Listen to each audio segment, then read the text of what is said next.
Welcome to the latest episode of Turkey Talk. I'm on camera now. I was thinking about this before, but I think this is the first time I put my face on my channel. And I don't want there to be like fanfare about that. I'm not gonna make a big deal about it. Like, oh my god, it's just Fred. Like, I don't give a shit. The only reason I never showed my face before, was because of the job that I had. I was afraid because I was afraid that because I work with kids. I was afraid that the kids would find it and they'd see my face and be like, "Oh my god, that's fucking him," and I would get in trouble or something, because I tend to say there's something on my fucking shelf.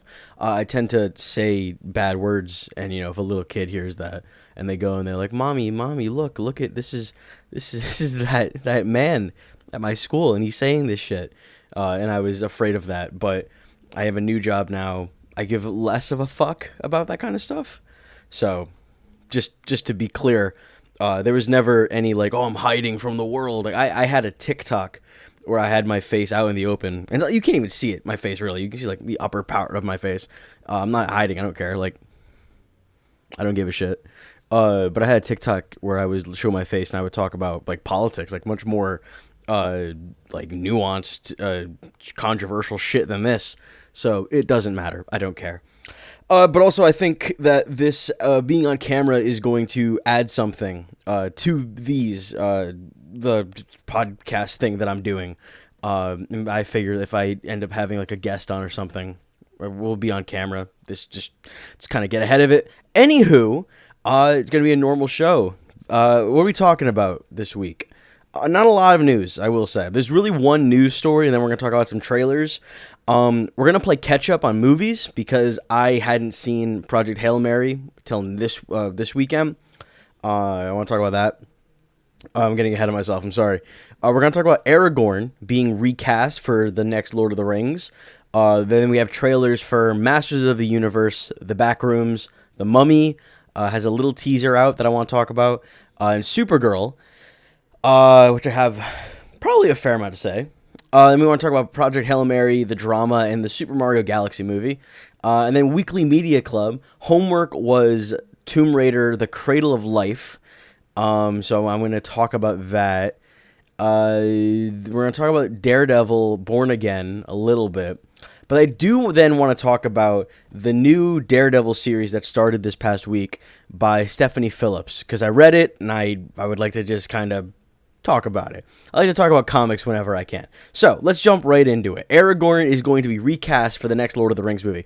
So this is the Lord of the Rings, The Hunt for Gollum, which is going to tell the story between the events of the Hobbit trilogy and the Lord of the Rings trilogy, where Aragorn went on a journey with some buddies to find Gollum, because he had the ring and something. I don't know. I've mentioned this before, but I'm like a very casual Lord of the Rings fan. Like, I don't really care about it.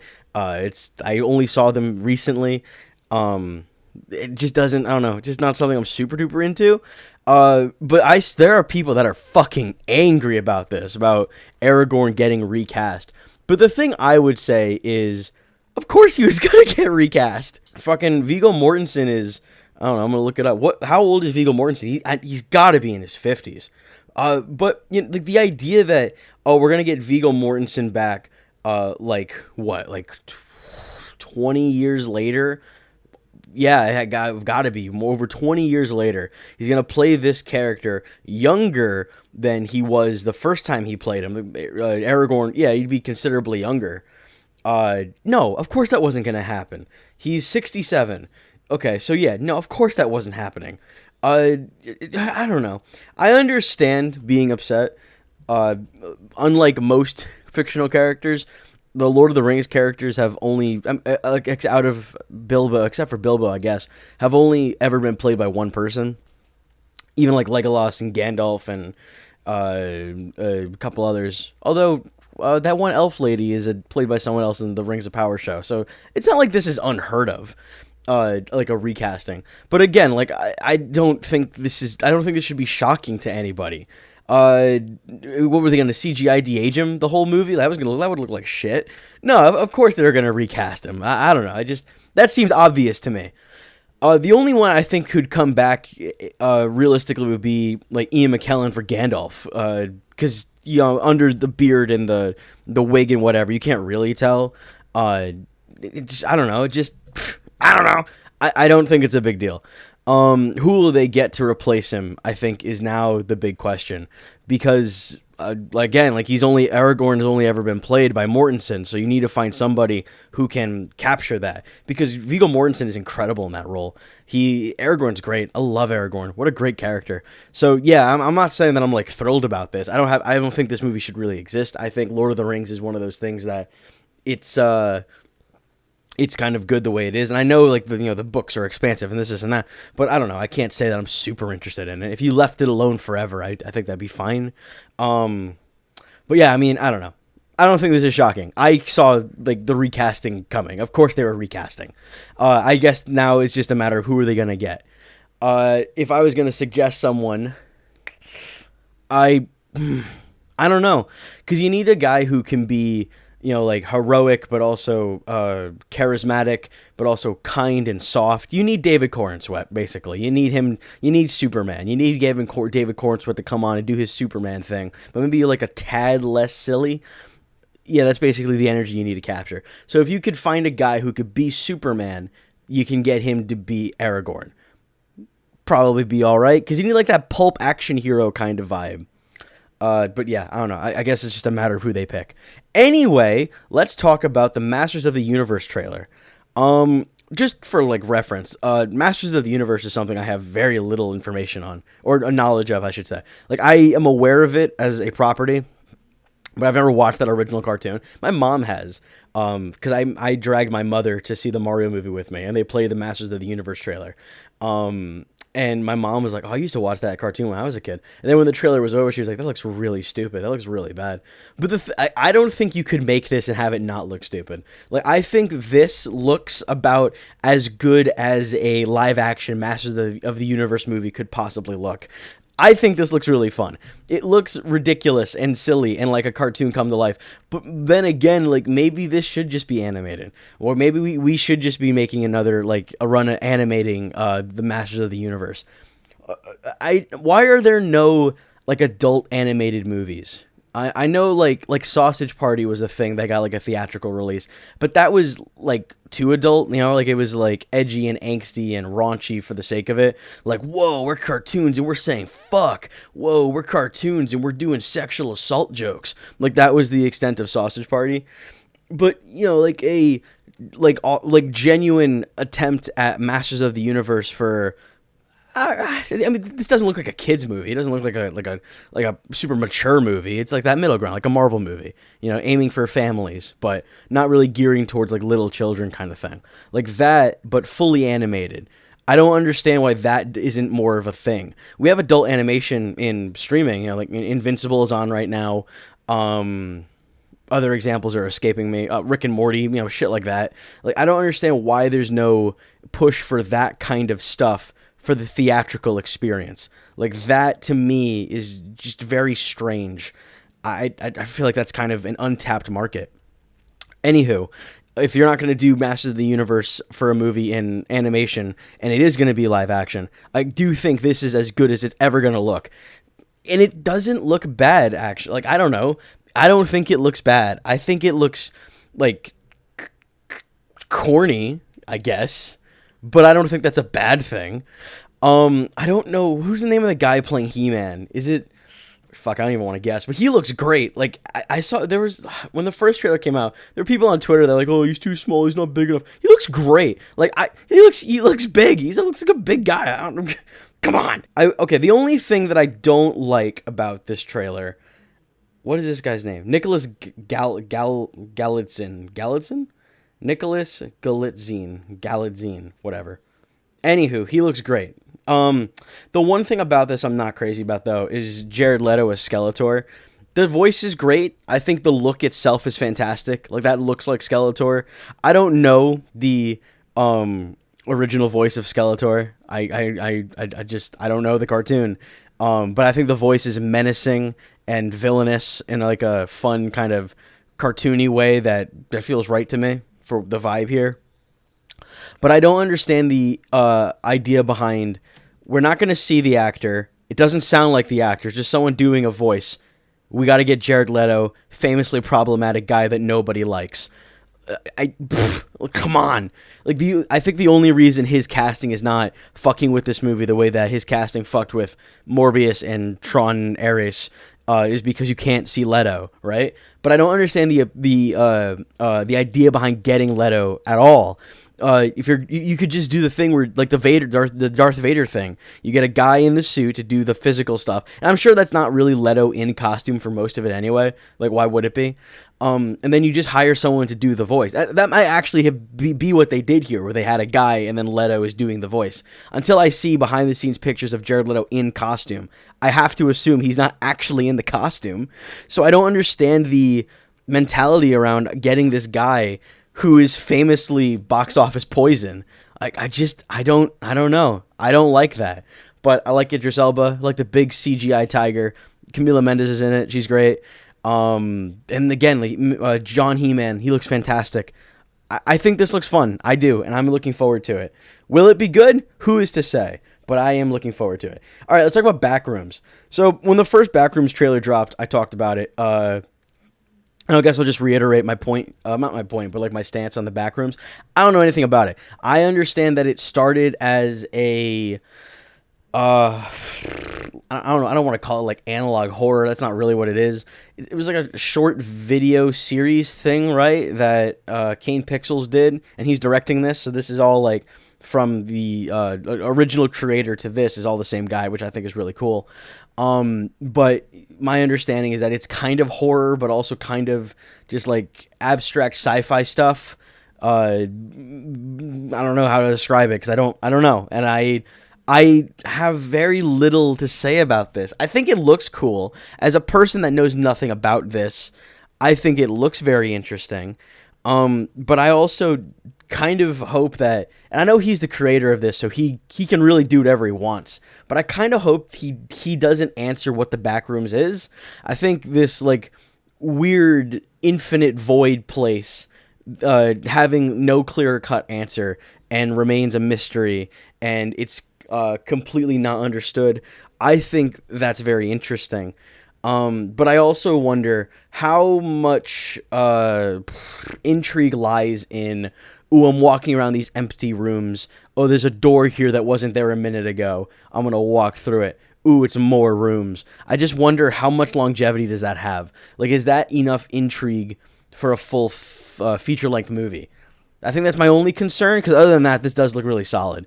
I do like that it's blending like proper film and found footage type filmmaking in this, though. I think that's really creative and cool. I like that a lot. But yeah, I mean, Chiwetel Ejiofor's in it. He's great. Love him. Famously a very talented actor who's not in a lot of good things. So maybe this will break his mold of recent years. Fucking Venom 3. But I think it looks good. I do. I think the concept is more interesting to me than the film itself. So maybe I'll go and I'll check out like the original Backrooms stuff on YouTube. That might be what I should do, actually, if I'm going to watch this movie and appreciate it entirely. Next, let's talk about the Mummy teaser. This is the Lee Cronin Mummy. I've talked kind of at length. I guess I'll do this again. I'll do this bit that nobody gives a fuck about. So I think this new Lee Cronin Mummy, in which a family finds their daughter in a sarcophagus, and she's been mummified, and she's like a weird-looking deadite creature thing, is a much more interesting take on the Mummy than even the original Mummy, like the Boris Karloff Mummy. Because I think the Mummy fucking sucks, just as a Universal monster. I love the Universal monsters. They are my favorite. I'm wearing my Invisible Man shirt. I didn't plan that. I just that's how much I love these guys. The classic Universal monsters. I love Cum. But the Mummy sucks. He is Dracula, but he's not as cool. And like the original Imhotep, his whole deal is I was in love with a woman, and then I was killed because I did big crime, and then I come back and I have magic powers, and the love of my life has been reincarnated, and I'm gonna find her. I'm gonna make her love me. It's Dracula. It's the same. It's Dracula, but Dracula is cool and sexy, and he has aura, and he's Bela Lugosi, and he goes let's peek. Like, come on. And the Mummy is like, hi, I'm Mr. Mummy, and I've got a fez on my head, and I'm doing vague magic shit. It's lame. Even the Brendan Fraser Mummy, I cannot remember that actor's name. But like that one, like they try so hard to make him menacing, where he's kind of a zombie for a little bit. And they give him a Renfield. He's got Benny as his little Renfield helper guy. And then he's got like big magic powers. He's turning the sand into his face and shit. It's still lame, man, compared to Dracula. That is like in the scheme of just the Mummy movie. Yeah, it's pretty cool. But like comparing him to Dracula, he's just not Dracula. He's just not that fucking guy. Dracula's cool as shit. But the Mummy is a lame ass Universal monster, in my opinion. He's loser Dracula. So I think taking the Mummy and making it a completely different thing and turning her into this like. Again, like a deadite creature. I think that's very compelling and interesting, and it's fresh and it's new. I did see a guy on Twitter bitching about this, though, where he was like, oh, the Invisible Man, he's not really invisible. Oh, and the Wolfman, he's not really a Wolfman. Oh, and the new Mummy, he's not really a mummy. It is a complete misread of this era of the dark universe. The Invisible Man 2020 is a metaphor for domestic violence. The fact that it's a suit that he can turn on and off is like how domestic abusers use technology to abuse their victims. But also, it's something that an abuser can turn on and off. An abuser can be abusive behind closed doors with their partner, and then out, public facing, they can be very kind and charming, and you would never know. That's the point. That's the horror of it. To sum it up to, oh, well, he's just got a suit on, he's not really an Invisible Man, is completely missing the point and not engaging with the material. And then Lee Winnell's Wolfman, which I maintain is a brilliant movie, is the wolf, the lycanthropy is not a curse anymore. It is a metaphor for disease and illness taking your family away. But it's also got some generational trauma elements to it that I find very compelling. Like, I think that is a really interesting reimagining of that classic monster. I mean, werewolves are werewolves, right? But the idea of making it mean something different and being something different, I thought was really bold. And then this one, I don't know what Cronin has cooking up here. Like what the Mummy is going to be, really. He might just be going for scary movie and that's the end of it. Or there could be a deeper meaning to the plot and the story and the characters here, which would fit in line with what other directors are doing with the Universal monsters. I mean, Maggie Gyllenhaal just did The Bride, which I don't think is very good, but using The Bride as a mechanism to discuss patriarchy and feminism and the oppression of women at the hands of men, and the stripping of women's agency, like all of that is interesting stuff that movie attempts to tackle. I don't think it really succeeds, but still, the idea of using the monster to do that's something.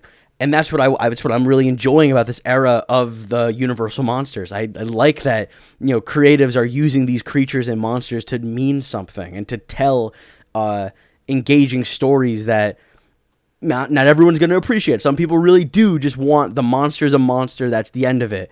I like having a little more to chew on personally. Now, that being said, this looks fucking scary. This shit looks fucking creepy. Oh my God, I love it. The bit where she's like crawling around the door and she's like, oh, I want to taste your little piggies. And her tongue goes underneath the door. Ugh. Love that. Hell yeah. She's fucking peeling her skin off like it's the mummy bandages. Hell yeah. Oh yeah, dude, this is gonna kick ass. So excited. I hope it's just because I really liked Evil Dead Rise, which was the last Lee Cronin movie, and I'm really hoping this is just a gross, gnarly, hard to watch movie. That's what I love. Oh, and also, the artsy shit. I want it to mean something and blah blah blah, but I want to see some gore. Yeah. Anyway, the last thing we're going to talk about in the news section is the Supergirl trailer. This looks fantastic. I've watched the trailer a handful of times. I think this looks really, really good. I wasn't super sold on it after the first trailer, because there was just something missing, I think. I don't know what it was, but there was something that first trailer just didn't have that I think this one does. Maybe it's like, seeing more stuff that they've taken from the comic, Supergirl Woman of Tomorrow, which is what this is based on. Actually, you know what? I have it. Hang on. I actually have a copy of this, Supergirl Woman of Tomorrow. This is the best thing Tom King's ever written. I've gone on multiple rants on this podcast about how much I don't like Tom King, how I think like what he's done to Wonder Woman is abysmal and terrible and bad, and I don't like any of it. But this this is a fucking masterpiece, dude. I'm not gonna fucking sugarcoat it. This shit's awesome. This is one of my favorite comics in the last 10 years. Graphic novel, run, whatever you want to call it. It's great. Oh my god. And there's a lot of things that the movie is taking, but there's also a lot of things it's changing, which I'm really, really curious on how they're going to handle that. Like, for example, and I understand why they're doing this, Kara is the protagonist and the POV character of the movie, right? That makes sense. It's a Supergirl movie, that makes sense. But in this, Kara is not the POV. It's Ruthie, the girl that she's teaming up with. Ruthie is, I think it's Ruthie. Ruthie. It's spelled Ruthye, so it might be Ruthie. But I said a Ruthie when I read it. But it's Ruthie, and you get to see Kara through someone else's eyes as they go on this intergalactic journey together. And it's glorious. I mean, the art is amazing. I don't know if it's really going to show up properly. My ring light might be kind of fucking with it. But it's a beautiful comic. It's a beautiful story about, kind of accepting that... I don't even know how to describe it. It's just really good. I mean, obviously, there's the whole, all revenge is bad shit. But it's also about, accepting your past and your traumas and your flaws and coming to terms with the things that have kind of broken you and harmed you and scarred you, but not letting that define you. Like Ruthie's loss of her family and Kara's loss of her entire planet and people. And, the way they connect and bond over that, how Ruthie was, kind of helpless to saving her family, and she wants to redeem herself for that by going after Krem. And Supergirl feels, like she was powerless and helpless to save her people when Krypton was destroyed, and that little piece of Krypton that she was stuck on, when she watched everyone around her die one by one, and she couldn't do anything. But, and there's a guilt with that, especially now that she's Supergirl and she has these incredible powers, and she, feels she has immense survivor's guilt. There's a lot going on in this that I think is really, really compelling. I also haven't read this since 2022 or 3. So yeah, I mean, but there is one thing I'm not loving about the movie, I will say, and it's Krem. Krem in this, maybe I can find it. He's just a guy. He's just a regular random dude. And in the movie, they give him this over-designed kind. He's got all the shit on his face. He's got I do like the voice. I like the voice a lot. When he's like, "You're so beautiful when you cry, so much pain and suffering." I don't even know if that's right, but I like the voice. I think the voice is really good. But he's just a dude. Hang on, where is he? I'm trying to find him. He's in here somewhere. But he's there. He is. Hang on, let's see if I can do this. Where the fuck? This guy right here. I'm not used to being on camera, if you can't tell. I can't even tell if you can see him. He's this guy. Wrong way. He's this guy over here. Yeah, I mean, you could just Google him if you want. Anyway, yeah, he's just a guy. And that's kind of the point, that he's just a douchebag that's really fucked Ruthie up forever. The crypto thing I'll come back to. But he's ruined this girl's life, and she wants revenge. And Kara is just yeah, okay, I'll come. I'll help you. I'll guide you on this journey. Let's go. But Kara's also an established superhero by this point. So as they go on their journey and they come across, different criminals doing things or civilians on planets that need help, Kara's yeah, I'm Supergirl. I'll help you. I'll do that. No problem. And she's not the kind of drunk, miserable, depressed girl that the movie's presenting her as, which I don't hate. I don't hate that at all. I think that's a fun angle to take with Supergirl, because that's one, you have to differentiate her from Superman. We had Superman last year. You have to, if we're gonna get a Supergirl after Superman, we need to make her different. She can't just be Superman but a girl. That's boring. You need to make her different. So they take Superman, who in the Gunn Superman movie is full of hope and awe, and he loves being a superhero. He loves being Superman. He feels a sense of duty to protecting the world and everybody. And he, in the end of that movie, he claims Earth, the human race. He claims the human part of him, which I don't love. I have issues with that. But that is this version of Superman. Like it or not, DCU Superman claims himself to be more human than Kryptonian, right? And so then we jump to Kara and Supergirl, who is a character who's kind of not there. She is reluctant to claiming that. I mean, the trailer opens with that, where he tells, like, I want you to find your people. She's like, yeah, well, my people are gone. I have no people. That's where she's at. She's not Clark. She doesn't have his optimism. She doesn't have that. She wasn't raised by the Kents from infancy. She was a teenage girl watching her family, her friends, her neighbors die one by one, slowly, painfully, in the vacuum of space, and she couldn't do anything. And obviously that would fucking break a part of you. And so I think it'd be really stupid. Like, the loser incel people are like, oh, women don't smile in movies anymore. What would Kara be smiling about? Of course she's only happy when she's drunk. Come on. Like, there's, I don't know. Just, again, like, people unwilling to engage with the nuance of media. But I also think framing the movie around saving crypto, I don't know. It works with this version of Kara, who, crypto's her rock. She's a depressed girl who loves her dog. She feels lost in the world, but she has her dog. So, I mean, that's, a very relatable thing. To frame the movie around that, I understand, for the sake of connecting with the audience and giving them something to root for. It also puts the movie on a time frame. We've got 3 days to save crypto. It sets up your plot. But in the comic, Crypto gets shot with an arrow because they're on a planet with a red sun, so they don't have their powers. But then he's just fine. She saves him. That's the end of, like, issue 1. And then in issue 2, she's like, yeah, Crypto's fine. I sent him away. Let's go on our journey, Ruthie. Like, Crypto getting shot with the arrow does not play a role in this, like, at all. Like, he's on the cover, but he's in the first issue. Him and Kara both get shot with arrows, and then they just get healed and they're fine. It's not a big deal. So to, kind of reframe that and turn that into something else that's going to contextualize the entire movie, I understand it, and I think it really does work with this version of Kara, but I don't know. I like that in the comic, Kara is not with Ruthie on this journey for herself. She's not there because she has to save Crypto. She's taking Ruthie because it's Ruthie's story. Ruthie is hunting Krem because Krem kills her family, or just her dad. I think it's both her parents. And Kara's just like, yeah, I'll come along. I'll help you. I don't know. I liked that. Like a hero being a hero. But I understand that this is not that story. So, I am really excited for Lobo. Momoa looks fantastic as Lobo.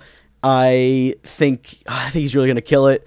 There's a new Lobo comic. I have it. I bought it. It's over there somewhere. Just haven't read it yet. But I think that's perfect. I know that's the character he always wanted to play, and then Snyder wanted him to be Aquaman for some fucking reason. He wasn't a bad Aquaman, but he's always wanted to be Lobo. So this is, I'm just happy for the guy. This is the role he's wanted to play, and he finally gets to do it. And I'm curious how they're gonna fit him into this, because Lobo is not in Woman of Tomorrow. He's I don't know. He's what? He's a mercenary, usually. He's just kind of just a rogue guy kind of going about his thing. Lobo's story in a meta way is very fun. He was created in the 90s as a parody of the kind of crazy action hero types in comic books and movies and stuff. So he's like really over the top. He's got the big giant guns. He says weird slang shit. He's got, the space hog.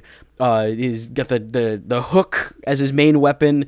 The big giant hair, the mullet, the glowing red eyes. Like, he's over the top on purpose. And he was supposed to be a parody character, but he's just that fucking cool that he's stuck, and people liked that. And they really connected with the over the top, crazy energy of this character. So he stuck around. And I think that's great. I think that's really funny and great. And I think he's a great character. And Momoa is a great choice for that role. And I'm just excited to see how he's going to fit into this, because he doesn't look like he's going to be villainous. He looks like him and Supergirl are kind of teaming up, which is fun. I don't know. I think this could lead to a Lobo spinoff, Lobo movie, Lobo show, something like that. Maybe he'll be in the next Superman movie. I don't know, but I like it. I think that's cool. I'm also a big fan of how this looks visually. I think the visuals of this are fantastic. I forgot the name of the cinematographer, but he's the guy who did all of Alex Garland's movies. He's also shooting Clayface. He did Mission Impossible 6. He's a fantastic cinematographer. And, you can tell, like, the colors in this are great.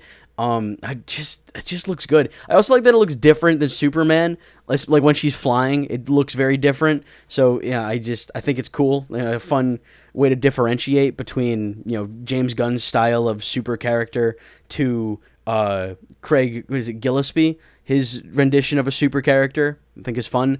I really love that shot of Kara when she's flying and she's like dodging the big laser beam. Like I think that looks really, really good. There's one shot where people are kind of in this, I think it might be Kara, and she's in this kind of valley, and the sky is two different colors. It just looks really beautiful. Like there's a lot of shots in this that look like they could be from a comic book, and I love that shit. But yeah, no, I think this looks fantastic, and I'm very, very excited. I had a lot of faith because the creative team is excellent. Craig Gillespie, I think I'm saying his name right. He made I, Tonya. I, Tonya is a fucking phenomenal movie. Millie Alcock is a great choice for Supergirl. The script was written by Anna, I don't remember her last name. Shit.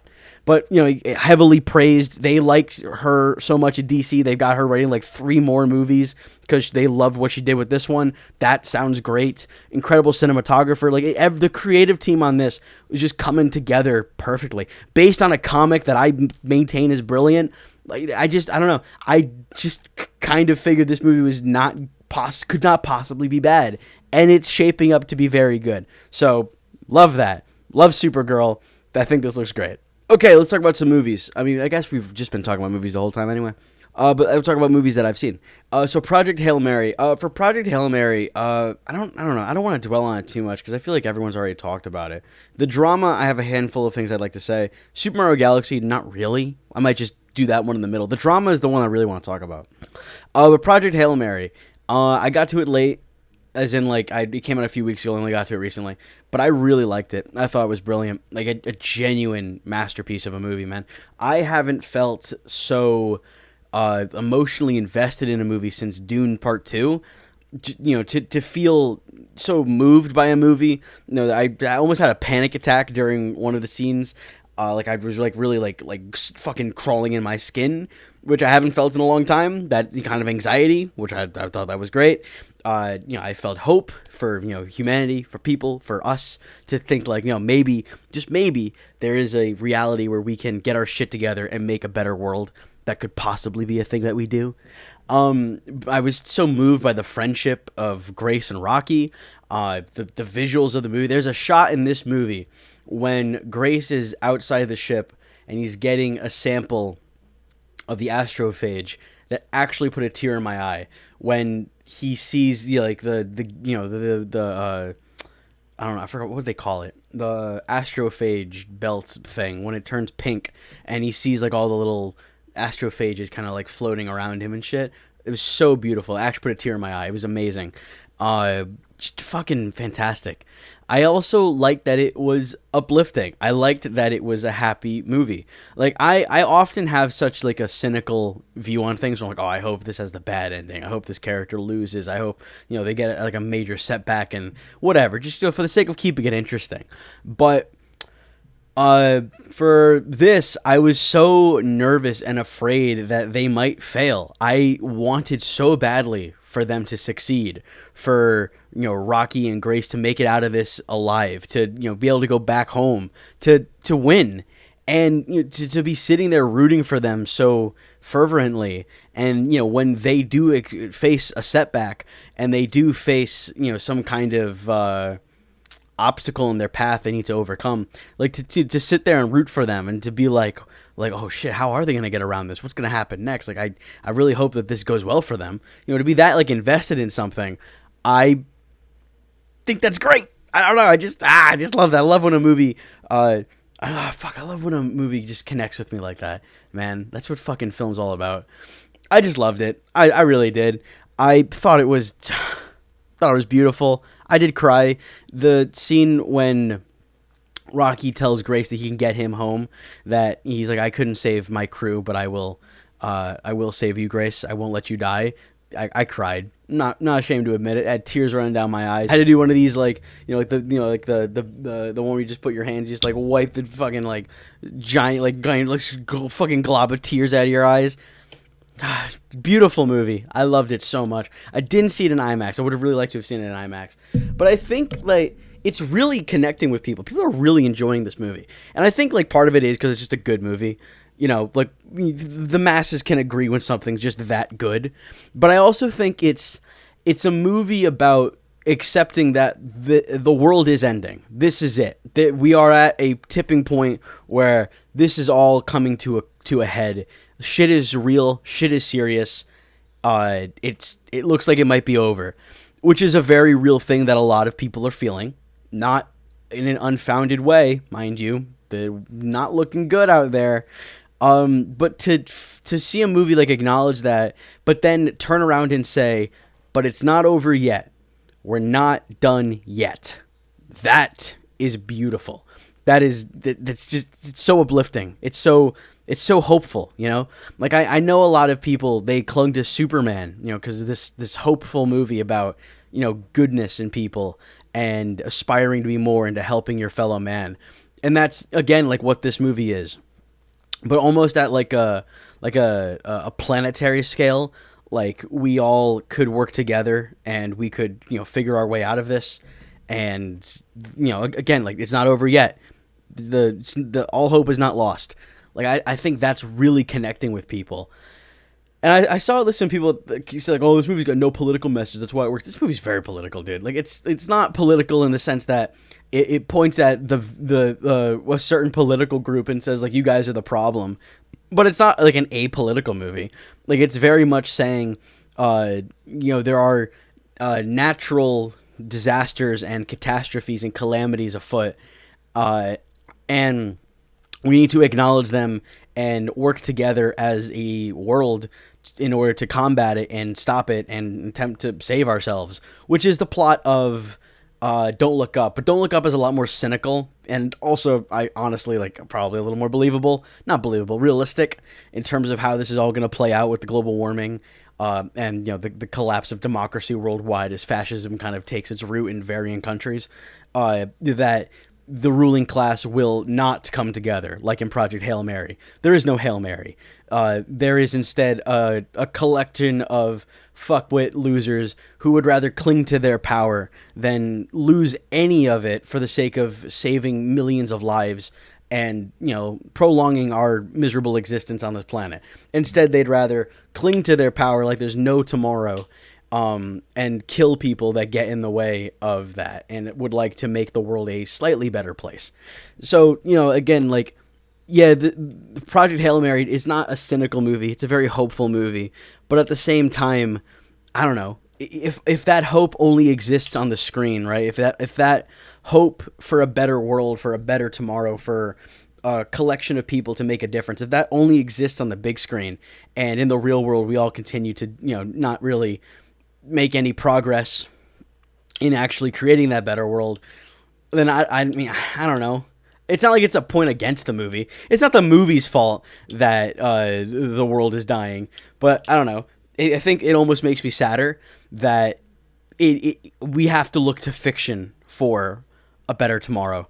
We can't even imagine it happening in real life. We just kind of accept that it won't. So we have to make movies about, well, what if you know the rulers of this world believed in climate change and actually wanted to do something about it. I don't know. Just not that that's like a point against the movie. It's not. It's just I think these hopecore movies, they almost make me feel worse, you know? Anywho, let's talk about another space adventure, Super Mario Galaxy movie. I'm not going to sugarcoat this one. It's not good. I didn't like it. I don't think it's good. Just kind of a waste of time. I really smudged that really bad. I'm not going to wear it. I don't care. Going glasses-less now. It is so fucking hot in this room that I'm in. Anyway, sorry. It's just a real waste of time, this Mario movie. It's not like, I don't know. I saw Hoppers a couple weeks ago. Loved Hoppers. This is nowhere close to as good as Hoppers.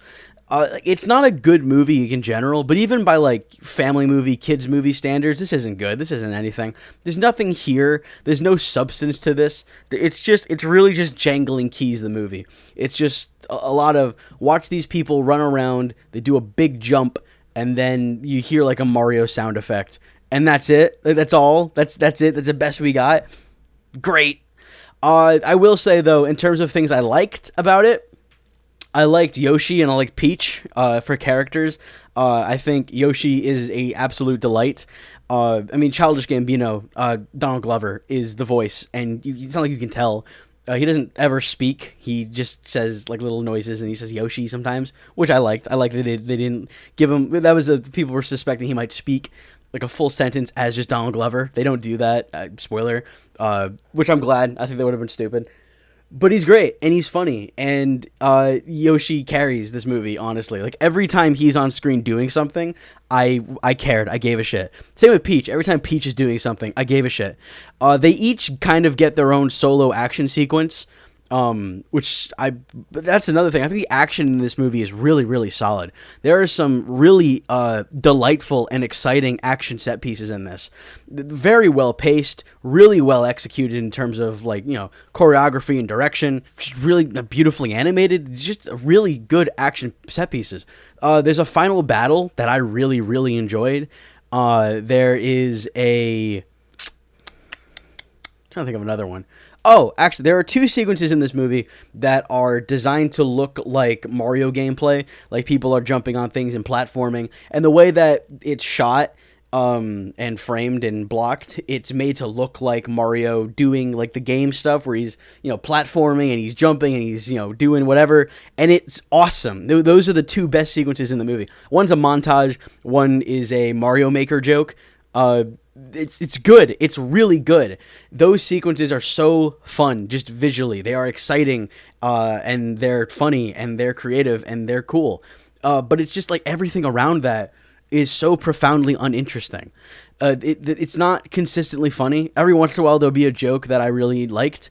I couldn't give you an example, but then there's also a lot of jokes that are it's just slapstick bullshit. It's just fucking like the Minion stuff. Like someone will get punched and there's a break so everyone in the theater can laugh, or someone will fall off of something and then if there's a break so everyone can laugh. It's stuff like that.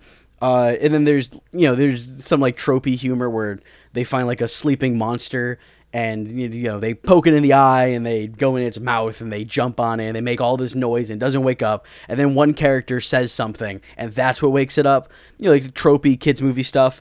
But I don't know, it's just not very funny. It just I don't know. Didn't hate it, but didn't like it either. Just very much washed over me.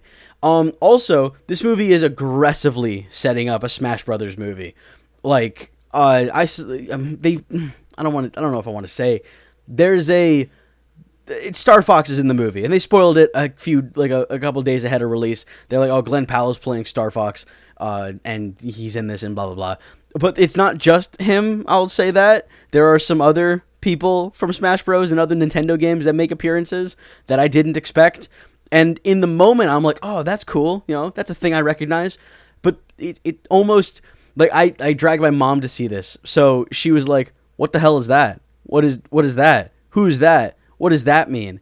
And I mean, and I was like, oh, well, they're from this other game, and that's gonna this one's gonna build to this is not. And she's like, oh, okay, so it's Marvel again. I mean, do people care about this? Do people want a Mario cinematic universe that builds to a Smash Brothers thing, or we get like a Star Fox spin-off movie? I don't know. Does anyone want that?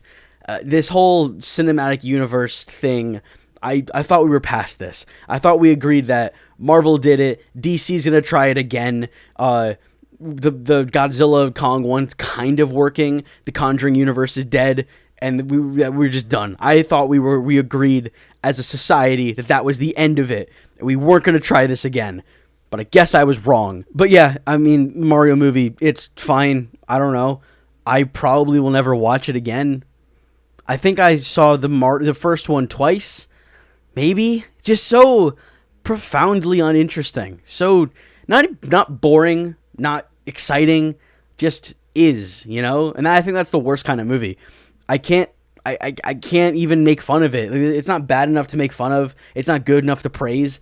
It just exists, and that's not enough. But let's talk about the drama. All right, fuck it. Full spoilers for the drama. No non-spoilers. Non-spoilers, it's really good. I loved it. It made me think. I'm still thinking about it. The more I think about it, the more I like it. It's got layers. It's got depth. It's got nuance. It's got all the kinds of shit that I love. Go see it. It's great. But that's it for non-spoilers. We're talking spoilers. So skip to the next thing. Go to the weekly media club. We're going to talk about Tomb Raider. But, yeah. So the gist of this movie is that Robert Pattinson plays Charlie. Zendaya plays Emma. Charlie and Emma are about to get married. And ahead of their wedding, they have a dinner with their friends. And during this dinner, someone mentions that they should share the most horrible thing that they've done ahead of the wedding so that they like fully know their partner. Charlie's is that he bullied a friend when he was like 14 or something, and the friend moved house because of the bullying was so bad. Emma's friend, Rachel, actually I'll come back to hers. The other guy, Rachel's husband, who is Pattinson's friend, who is the water guy from Elemental, his is that he was dating a girl who got attacked by a dog and he used her as a human shield. Emma's is that she planned and almost executed a school shooting when she was 15. That she thought it through, she was going to do it, had a plan, brought a gun to school, but then didn't do it at the last second. And then Rachel's is that when she was a kid, she went into an RV in the woods with an autistic kid because he wanted to show it to her. And then she locked him in a closet and ran away and left him there. And she left him there long enough that there ended up being a search party for this kid. And they did find him. But yeah. So anywho, off the back of this scene, this moment, which is beautifully filmed. I felt like I was in the room with these people while they were having this conversation. It's so well shot. It feels so realistic. It's really, really good. Very immersive.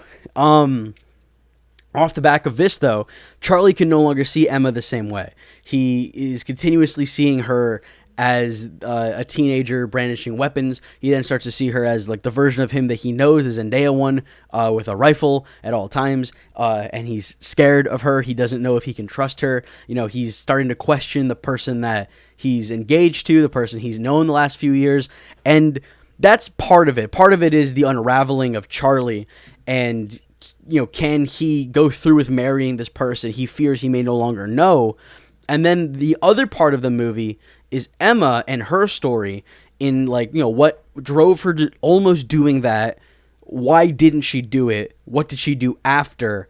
And then all of that kind of tying into the question of, can a person change?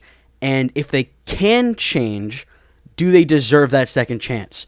And that is kind of what the movie's mostly about, but then there is a really honest conversation the movie wants to have about gun culture in America and gun violence and shootings and just like the atmosphere around all of that, which I found beautiful, like really, really poignant shit.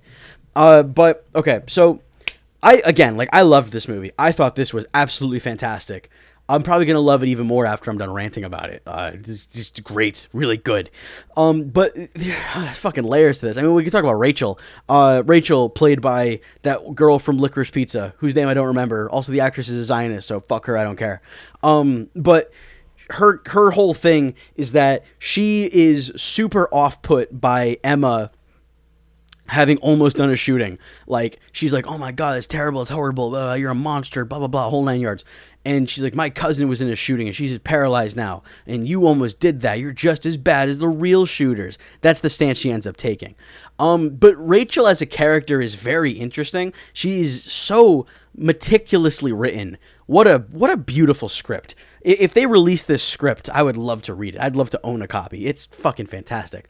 But there's a lot of little nuances to Rachel. The first time we meet Rachel, she's negging Emma. She's like, don't cry at your wedding because you were an ugly crier.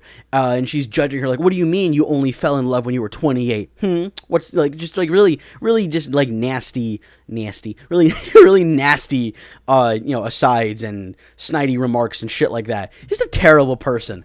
And then she finds a way to turn her cousin's trauma from the shooting into her own, even though she seemingly wasn't there and hasn't actually experienced this thing, but she finds a way to take another person's trauma and make it her own trauma, which that is a thing people do. And then there's one, I think my favorite little detail about her is she mentions that she's going to meet with her cousin and tell her cousin that Emma almost did a shooting because she's the maid of honor and she doesn't want to go to Emma's wedding unless the cousin's okay with it. And she says, because I don't want to betray my cousin or something like that.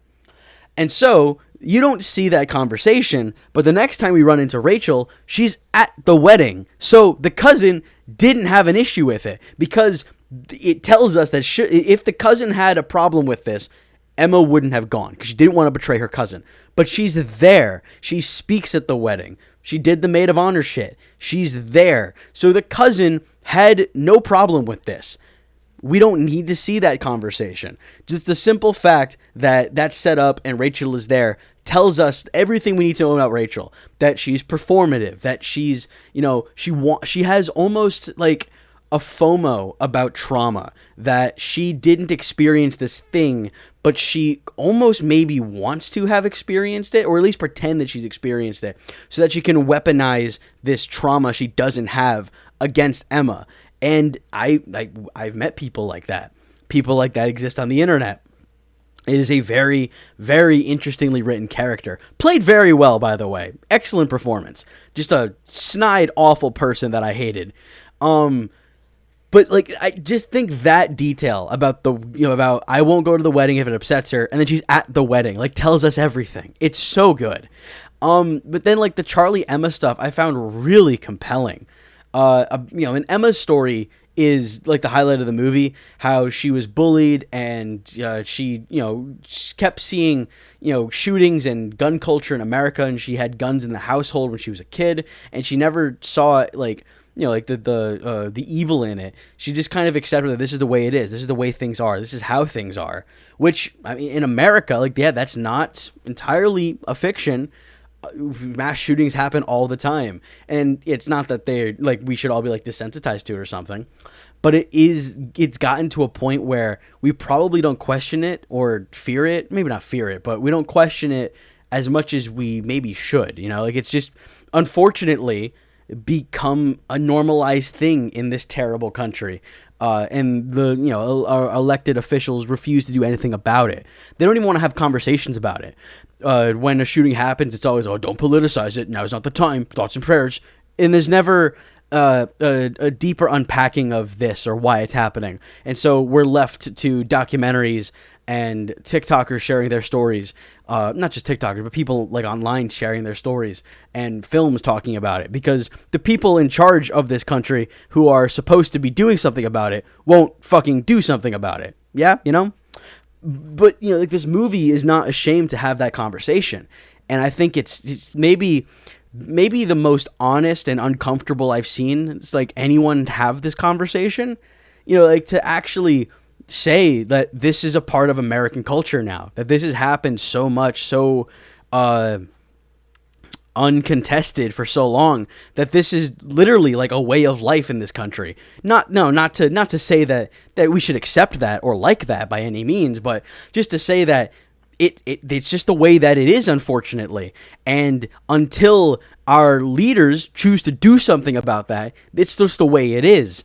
And Charlie ends up making a good point about that, about how, who's to say that you don't run into people every day that might have been in Emma's position, who have either considered or come very close to shooting other people, because guns are fucking everywhere in America and they're very easy to get.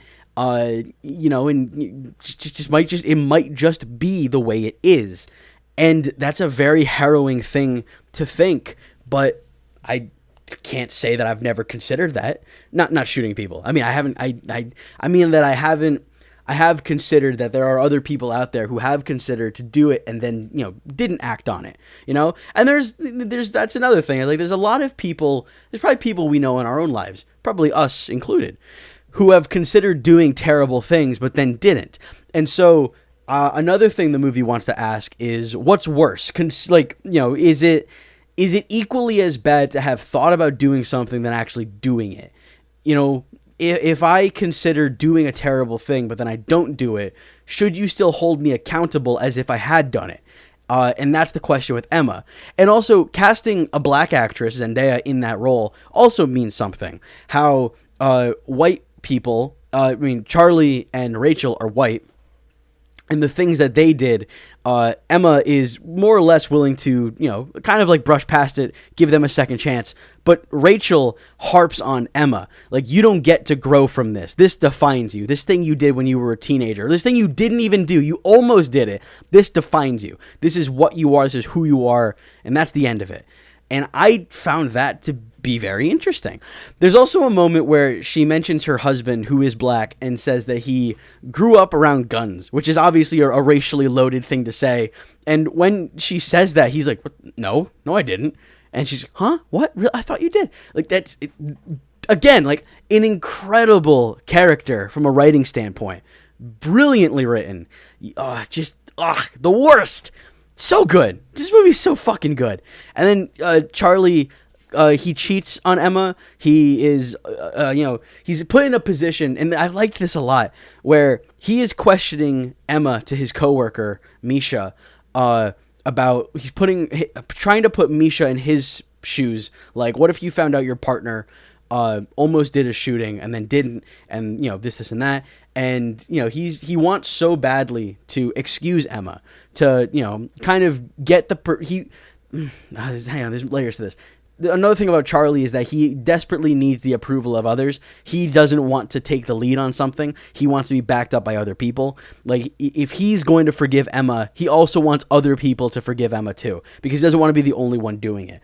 He doesn't want to lead the pack. He wants to, be one of the people forgiving Emma, not like the person either leading the forgiveness of Emma or the only person forgiving Emma. He needs the approval and support of others around him. So when he's questioning Misha about it, and she's like, no, I don't think I could love my partner the same way again. That's not what he wants to hear. He wants to hear someone, what's that called? Not back up, confirm, that confirmation bias thing. He wants someone to confirm what he's feeling. He wants someone to back him up, basically give him permission to forgive Emma. And, he's all emotional, he's breaking down, he's falling apart, and in that emotional turmoil, he kisses Misha and he almost has sex with her. And, but he doesn't do it.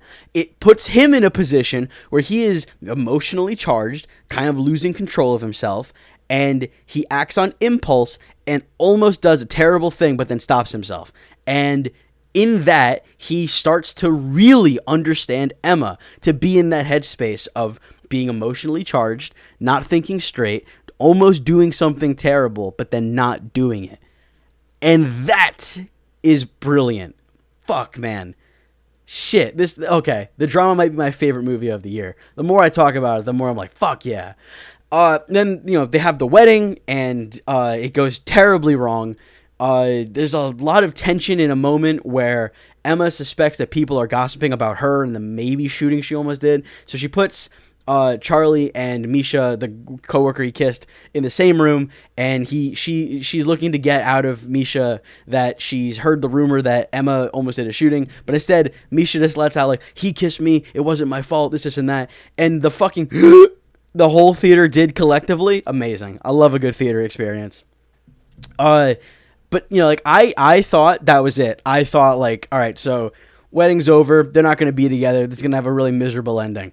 But no, because they end up going to the same diner. They tee it up early in the movie. Charlie goes to a diner, gets a cheeseburger and a Diet Coke. He sits down, and then in comes Emma, because she runs away at the wedding, and he gets beat up by Misha's boyfriend. And she comes in, and they do this role play thing where they're like meet each other for the first time, and it highlights that Emma is willing to give second chances. That despite the world, and maybe not the world, but the people in her life that she was closest to, not being willing to give her a second chance, she was willing to give everyone a second chance. Even Charlie, when he kissed his coworker and effectively cheated on Emma, she's willing to maybe not look past it, but understand, empathize, give Charlie another chance. And it's a beautiful ending, a beautiful film, really. Like, it's dark, It's a little cynical, but it's also uplifting and hopeful in a way that I wasn't really expecting. And I loved it. I thought it was good. It wasn't what I expected. I was expecting like a kind of more run-of-the-mill drama, like about love falling apart and relationships falling apart, and like a real like kind of like cynicism in it. I was not expecting the gun control element, or no, the gun violence conversation, I should say. Just it really shocked me, and I was really moved by the way that it's handled and written. I just thought it was a beautiful movie about a terrible thing. I loved it. I thought it was great. Okay, Weekly Media Club. Homework. Fuck me. It's late. I recorded this a little later than I intended to. My brain's mush. Also, it's really fucking hot in this room. Anyway, homework was Tomb Raider: The Cradle of Life, which is the sequel to Lara Croft Tomb Raider from 2001. Angelina Jolie, the second one. It's bad. It's really bad. I liked the first one. Talked about it last week. I really like Lara Croft Tomb Raider. I hadn't seen it before. I've seen this one before. I'd seen parts of it. But I liked Lara Croft Tomb Raider. I thought it was fun. It was corny. It was cheesy. It reminded me of like the Brosnan Bond movies, like of that era. This movie is like the worst Brosnan Bond movie. Die Another Day, right? The one with Jinx and Diamond Face. That's Die Another Day, I think. It's that and Mission Impossible 2, but it's so boring. Oh, it's so fucking boring. I got to a part where I was like, I've been watching this long enough. This has got to be winding down by now. And I checked the timestamp. I was fucking halfway through. I was pissed. Fuck. It's so boring and bland and bad and stupid. It doesn't... For a sequel, it doesn't go bigger or better than the first one in any way. The villain is worse. Like, yeah, what they want is bigger. They want to wipe out the world. Whereas, like, in the first one, it's the Illuminati. They just want to control the world. This one, the guy, he wants to unleash Pandora's box and kill, like, millions of people so then he can offer the antidote and make a lot of money off of it. Which, like, it seems like a lot of work. You could just make, like, COVID or something, unleash that, and then release a cure and make a lot of money. Like, I feel like going after Pandora's box, it feels like a lot of work for something you could do a lot simpler. The villain's worse. The treasure that she's after is worse. The action is worse. The pacing is worse. She gets a companion in this one, so this one does feel a lot more akin to being like an Indiana Jones movie or even a Bond movie, where she gets a companion, someone to sleep with and someone to flirt with and someone to do action set pieces with, and someone to betray her in the end because Bond tropes. But it's Jerry Butler.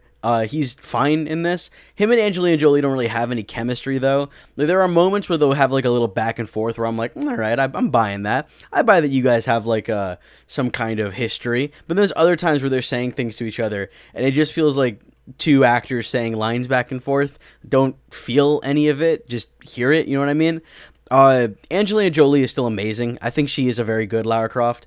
This version of Croft is not incredibly well written, I don't think. She does come off as a better Tomb Raider in this one than the first one. In the first one, a lot of her stuff comes down to, like, luck. And she doesn't really solve a lot of puzzles. She doesn't feel super smart in the first one. This one, I bought that she is, like, a world-renowned treasure hunter. That she is competent in an intellectual way. That she could figure out traps and puzzles and how to outsmart her foes and stuff like that. I liked that aspect of her. But they also turn her into a Bond character where MI6 comes to her and they're like, we need you to do a job for us, Croft. We're the only girl for the job. Why? Like, all you need to do is send in someone to shoot this guy. They know who the bad guy is. They know what he's after. They know what he's doing. Just send someone to shoot him. There's no reason for her to find the treasure. You don't need her to find the treasure. MI6 doesn't even want the treasure. It's not like, we want this thing, go get it for us. It's just, this guy wants it. He's going to do a bad thing. You got to stop him. Just send someone to shoot him. Like, why are you doing all of this? It's a stupid fucking movie. Didn't like it at all. Oh my, I was so excited too, because I liked the first one, and I was really looking forward to it. I was like, okay, well, everyone says that they're both really bad, but, you know, I like the first one, so I might like the second one too. No, it's bad. There's also some stupid shit that I can't forgive. Like, there's stupid shit in the first one, but it looks cool and leads to fun, exciting moments. So I'm like, okay, rule of cool, that makes sense. But like, there's a moment in this one where she has to fight a guy, and she ends up picking up a rifle with a bayonet, and she does the whole like stand at attention. She like, you know, flips it, does it, whatever. Does like the whole routine of a person in the military just to fight him. And it's really corny and it's really stupid, and I didn't like it. Just stab him. Just stab him to death. And then she does in the end, but just stab him off the rip. Fucking stupid movie. Didn't like it. Djimon Hounsou is in this though. I like him. And again, like, I think Angelina Jolie is a good Lara Croft. She's a good Croft in a bad movie. I did look into it though. They wanted to make a third one because this did well. Like, it made enough money to justify a third one. Even though, like, the critical reception wasn't good. I actually don't know what critics thought of this one compared to the first one. Like, in terms of liking it less or more than the first one. I don't know. I wouldn't be surprised if people maybe liked this one more than the first one. Only for the sake of, like, it's more plot than... Like, the first one is kind of just a fun action movie, and this one is, you know, going for espionage and thrill and, you know, Bond shit. But I think the Bond shit is bad and boring and dumb. I wanted mindless action fun, which I think the first one kind of nails. But anywho, they want to do a third one, but it ultimately came down to Jolie, and she didn't want to do it because she had felt that there wasn't anything else to do with Lara that interested her. She felt like she, you know, like this was it. And she's quoted as saying that this second one, The Cradle of Life, like, this is the movie they really wanted to make, and she was satisfied with it, which I hope that's true. If she is like, I think this movie's bad, but if she liked it and she's fine with it, that's what matters, right? And she wanted to, you know, focus on building their career, because these movies, like, really put her on the map. So, you know, she got, like, Mr. and Mrs. Smith off the back of this, where, you know, and, you know, years down the line, she would have a very expansive career. I don't think doing a third one have hurt her career at all. I think she was on track to be a star after these movies and probably before. But yeah, Angelina Jolie is great, very, very talented. I like her a lot in these. But then, you know, like the Tomb Raider rights, they just kind of sat around for a while with MGM until 2018, and that is next week's homework. We're gonna look at Tomb Raider 2018, the Alicia Vikander one. Is it Alicia or Alicia? I've been saying Alicia. I don't know. I'm going to keep saying Alicia Vikander. But it is the new reboot Tomb Raider, which is inspired by the game from 2015, I think. The one that started the Survivor trilogy. We're going to look at that. Yeah, Tomb Raider. I like Tomb Raider. I do. I'm replaying all the games right now to get ready for Catalyst. And also Legacy of Atlantis, which is just a remake of the first one. Anywho, let's talk about Daredevil. Across different mediums, actually. Firstly, let's talk about the new Daredevil run that started this week by Stephanie Phillips. I went to the comic shop. He had a handful of copies. These have been coming out in blind bags. My comic guy, the shop I go to, he didn't have the blind bags. I guess he opened them and just had like the covers out. So I got to just pick the one I wanted. I got this cover, which I like a lot. Trying to not get the glare. It's good enough. This is a good cover. I like this one a lot. I think this is really good. Muse was here. Okay, so I guess we'll talk. I also got this one, The Foil, which is really good. I like that a lot. But this is by Stephanie Phillips. It is continuing with the mainline Marvel Daredevil stuff, which I'm not caught up on. So there's like some things that they reference in this that are completely fucking foreign to me. I have not yet finished the Zdarsky run on Daredevil. I started it some time ago, and then when I was reading it, I saw or read someone somewhere say like, "Oh, you know, make sure to read Daredevil Yellow," and I was like, "Well, I haven't read that. I guess I should read that." So I put down the Zdarsky one. I started reading Daredevil Yellow, and then it was like around that time that Absolute Batman was kicking off. So then I got into Absolute Batman. And I just hadn't gone back to it. I still haven't finished the Zdarsky one or Daredevil Yellow. But I'm going to jump into this because I love Daredevil. He's the only Marvel character I read. So, yeah, I mean, I had to do this. I got like a fingerprint on it. Lame.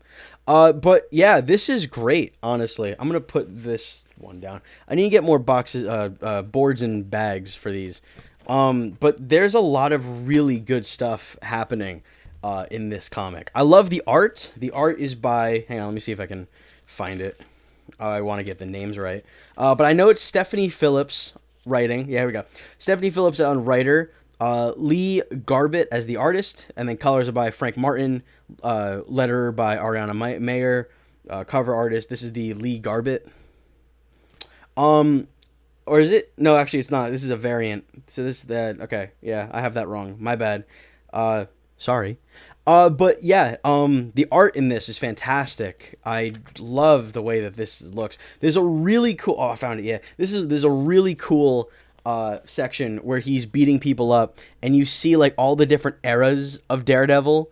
You have like this one from Man Without Fear. The red and yellow suit. This is the one he has now in current canon. This one I don't recognize. I'll be honest. This white one, I don't recognize this suit, but it's cool looking. But yeah, there's just some really good shit. I love most of what's happening so far. There's a serial killer. It might be Muse. It might not be. Who's on the loose? He's taking people's eyes as souvenirs. I like the way this is written. There's a little bit of like some snarky kind of comedy in it, but then it's also like got some serious shit going on when it needs to. We got blonde Matt Murdock, blonde and blind Matt Murdock. Hell yeah, blonde and blind, my goat. Don't love him blonde, honestly. Just not a fan. I just like the redhead stuff, man. I think it's good. Redhead Matt Murdock. Even if they had gone like a strawberry blonde, I think would have been better. Brunette, like Charlie Cox, the brunette Matt Murdock. I don't hate that, but yeah, I don't know. I like redhead Matt Murdock.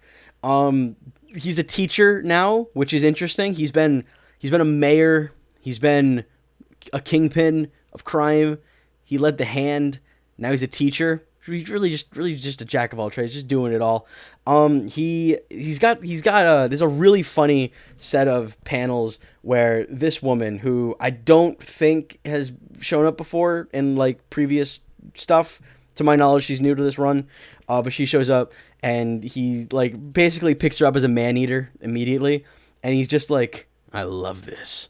I love it. The Riz Devil, my goat, love it. But yeah, this is cool. And in the end of it, it sets up this guy, who I don't recognize if that is a Marvel character. I don't read Marvel. I really don't. I read Daredevil now and again, but that's it. I read Spider-Man Life Story.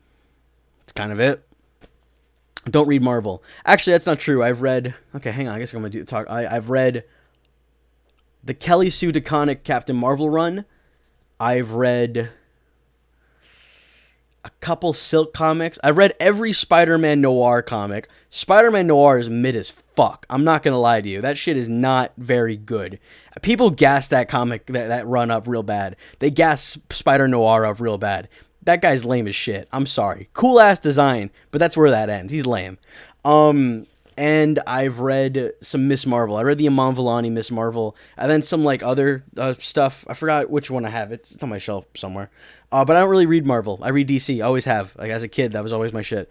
With Marvel, I just never really got into it. Then when the Daredevil show came out on Netflix, I was like, I love this guy. I got to read some of his stuff. And I read Daredevil, but that's it. That's where that ends. But anywho, this guy shows up and he's looking for Matt Murdock. And he settles for Daredevil, and he's like, I need you to give Matt Murdock a message. Tell Matthew Murdock that I have seen his future, and he will die. And then it ends with Daredevil getting thrown out of a window, and he crashes onto that car, and he's not having a good time.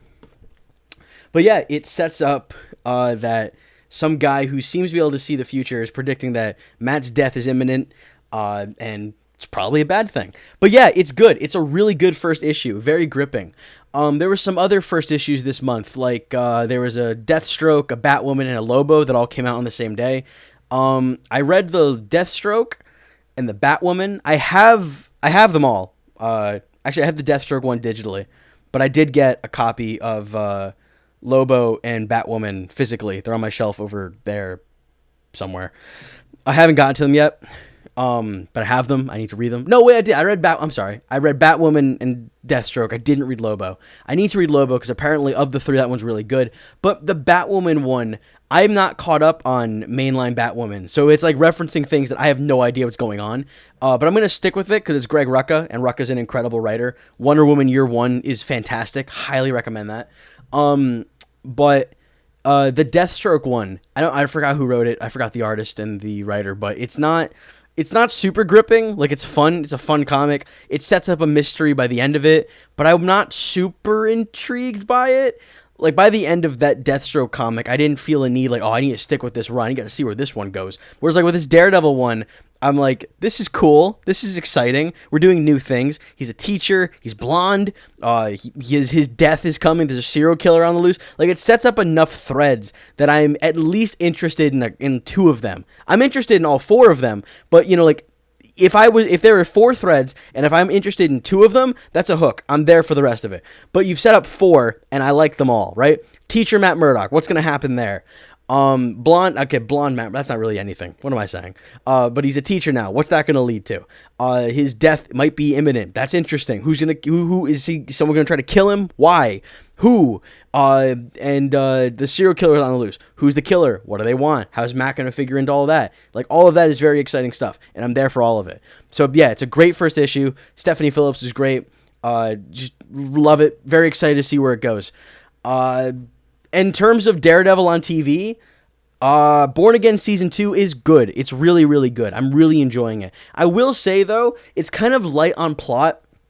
It really does just boil down to Fisk is bad, we gotta stop him, and that's it. Like, the intrigue of it is Fisk is trying to obtain more power. Matt and Karen are trying to get the Resistance really going full steam ahead to stop him. And that's kind of it, because everyone else is just doing something within that. Like, Angela is part of the Resistance now. Swordsman is part of the Resistance now. Heather is dealing with trauma, but she's also helping Fisk maintain his power by going after vigilantes. It's just, I don't know. Because I'm also watching season 3 of the Netflix show with my dad, like, while I'm staying up to date with Daredevil, where it's at now. And to kind of go back and forth like that, it is mind-boggling how much better the Netflix show is. Like, there's never a moment in season 1 or 2 so far, Born Again, that feels on par with the Netflix show. Like, it's good, I'm enjoying it, but it's just lacking, you know? I miss when Matt was really devoted to faith, like, as a character. I miss the Catholicism really having, you know, something to do with Matt Murdock. He doesn't go to church anymore. It just feels like they cut off that part of his character. I don't know. I kind of miss that. The action's not as good. It's good. I like it. There's a oneer. It's a Stitch oneer, but it's still a oneer. Or designed to look like one in the new episode where he breaks a bunch of people out of a detention center, which is incredible. That's a really good fight sequence. And Swordsman gets some play. Love that. He's great. But like, it's just not as good, you know, as like the prison fight in season 3 of the Netflix show. That is a remarkable set piece, and apparently a real oneer, not a Stitch. Like, they did it all in camera, in, you know, a solid take. That's crazy. Just fucking hell. It's just incredible, that Netflix show, and I don't think they're ever gonna reach those heights again. Which, you know, I don't know. I saw someone describe it as like when a comic run gets taken over by a new creative team. Like, it's the same continuity, but it's a new artist or a new writer taking over. And I think that's a really good way of looking at it. That it is still the same continuity Daredevil, but it's, you know, it's a new run. It's like a soft reboot kind of thing. It's, you know, it feels different but also, you know, kind of the same. Which, you know, But again, the point I was trying to make is that the plot is not super interesting this season, but it's carried by its characters. The characters are so delightful. Like, Buck is great. Daniel is great. BB is great. Matt and Karen are great. I miss Foggy. I miss Foggy so much. I'm really excited to see what's going to be going on with Dex now, because he's hunting Vanessa, and I'm curious where that's going. And, you know, I also think there's something very